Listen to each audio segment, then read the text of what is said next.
പോക്കൊന്നും ആവൂല ഇപ്പൊ അത്. ആനയല്ലേ, എന്റെ പോക്ക് പേടിയാവൂലേ? ആന പാവാണ്, എനിക്ക് പേടിയൊന്നുമില്ല. ആന പാവാന്നാ? ആനന്റെ വലിയ കൊമ്പണ്ടിനാ, വലിയ തുമ്പിക്കൈണ്ടിനാ, അതിനെ കൊണ്ട് ചുരുട്ടിട്ട് അങ്ങ് എറിയുമ്പോളാ. പപ്പേ മണ്ടത്തരം പറയില്ല. ആനയുടെ മേലെ ആൾക്കാരിക്കാൻ ഞാൻ കണ്ടില്ലല്ലോ. അവരൊന്നും ആന ഒന്നും ചെയ്യുന്നില്ലല്ലോ. ഞാൻ കുഞ്ഞു കുട്ടിയായോണ്ട് എന്നെ പേർപ്പിക്കാൻ നോക്കുക. ഓ, ഇപ്പോഴത്തെ പിള്ളേരൊന്നും പറഞ്ഞ് പറ്റിക്കാൻ കഴിയില്ല. സകല അടവും പഠിച്ചിനി, നാണക്കേടായില്ല.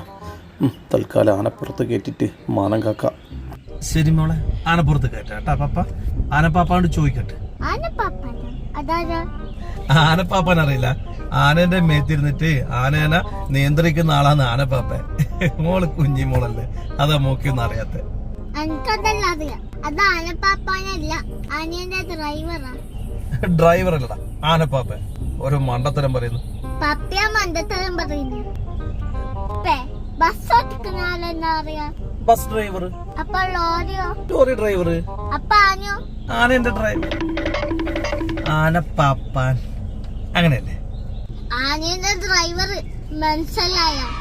ആ മനസ്സിലായി. എന്തോടോ വന്നോന്ന് നമ്മളെ വാക്കിനൊന്നൊരു ബലിയില്ലാണ്ടായല്ല. ഇവളെ പഠിപ്പിക്കുന്ന ടീച്ചർ കാര്യം പോക്കന്നെ.